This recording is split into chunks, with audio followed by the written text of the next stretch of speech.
সব ধ্বংস হয়ে যাবে, সব শেষ হয়ে যাবে। আকাশ এবং জমিন সব কিচ্ছু থাকবে না, সব কিছু ধ্বংস করে দেবেন কে? একটু জোরে বলেন কে? সেই আল্লাহ আছে না নাই? কিন্তু সে আল্লাহকে তো আমরা ভুলে যাই, বেমালুম ভুলে যাই। হায় রে মানুষ, মানুষ আল্লাহকে ডাকে কখন?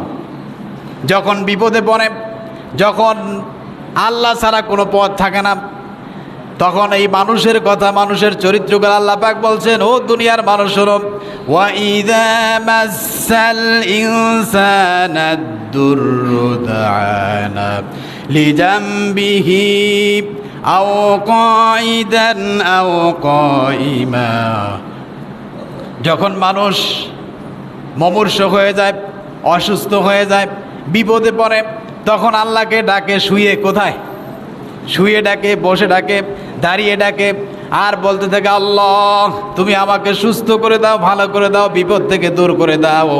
আল্লাহ রাব্বুল আলামিন যখন বান্দাকে সুস্থ করে দেয়, ভালো করে দেয়, তখন ওই বান্দা বেমালুম আল্লাহকে ভুলে যায়। জোরে বলে নাউজুবিল্লাহ। এরকম অবস্থা মনে হয় আমাদের হয় না? কি বল হয়েছে?